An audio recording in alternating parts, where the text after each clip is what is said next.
Hi, I'm Philip Limpa from APEC Virtual Selling, where we help companies sell more SaaS by leveraging modern virtual selling strategies. In this video, we'll discuss how to maintain and build strong relationships with partners in the context of virtual selling. Wherever you're watching this video, please make sure to like it and give us some interactions so we can reach more SaaS sales professionals. So what we're going to be discussing today is something that came up in some recent conversations, and it's an issue where I had to make some adjustments myself. So many of us have been used to building and maintaining relationships with partners by doing all kinds of stuff with them in person. So be it events, taking them to meals, taking them to drinks, etc.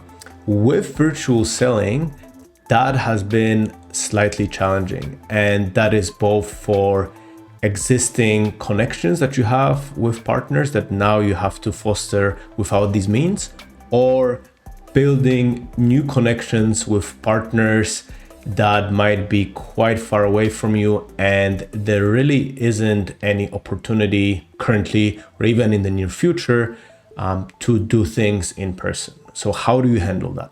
So one important thing to mention here before we jump into this topic is that if you still have the opportunity to do things in person with your partner, you should definitely do it. I'm a big fan of it. I think it can be highly beneficial, but for the purposes of this video, we'll discuss what to do if that's no longer possible or the ability to do so is very, very limited.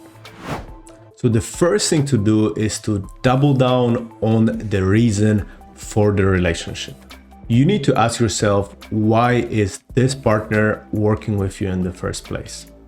So depending on your organization and the context, could be a number of reasons. So for instance, you bring them leads, or you help them implement, or for example, you help them retain customers. So whatever it is, you need to make sure you do an excellent job for your partner. This is something that seems obvious, but a lot of people, they neglect to think about it and revisit it as the relationship goes on. Another thing that is quite straightforward, yet very powerful, and people often neglect to think about it, is to consider what can you do, and always ask, what can you do to make your partner look good, make them look good within their own organization, to their customers, etc. Whether that's emailing somebody so that your partner gets recognition, producing some collateral, or even something as simple as a LinkedIn post. We all like to work with people that not only do an awesome job for us, but also make us look great. Another thing that's crucial is to make sure that just because you cannot meet your partner in person, that it doesn't mean that you are not taking the time to meet with them in a casual way.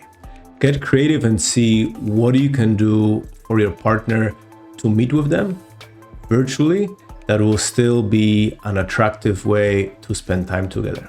You cannot grab a drink with your partner. Something like organizing a virtual happy hour has worked very well for me. Although if you're selling to, for instance, a place like Malaysia, you might need to think about switching that happy hour for instance, a virtual tea tasting that you'd organize for the partner. Or another example, and this is something that I personally love doing and has worked quite well for me, is to organize some casual catch-ups with your partner and agree that during that time, both of you will go outside, go for a walk while you're on the call and catch up, and at the same time, enjoy that walk. Of course, this works best for voice calls as opposed to video calls. So there's many creative things that you can do here, and that's really dependent on what you enjoy and what your partner enjoys. So just organize something based on that. And if you don't know yet what they enjoy because they're a new partner, make sure to find out so that you can you can organize something creative like that. Lastly, very crucial thing is to make sure that you still spend on your partner. So I've actually heard quite a few stories where people were complaining to me that organization that they were partners with used to spend quite a bit on events, on outings, etc. And as things shifted into the virtual realm, that effectively went to zero. So if you can take your partner for drinks or for a meal, make sure to use those funds to get a gift for them every so often, especially if they deliver for you.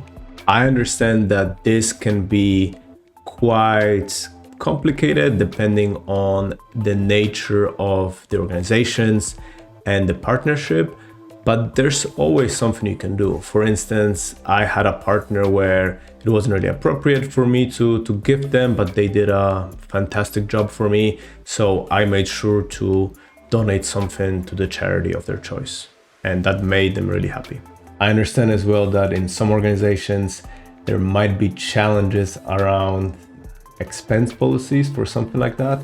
But that's something that I would encourage for everyone to do for your partners, again, especially if they do a good job for you, even if that means it's something you have to do out of your pocket. As always, I hope this video was useful to you. A lot of things can be done for your partners virtually if you apply a bit of creativity. But if this is something that you need help with, definitely don't hesitate to reach out to us.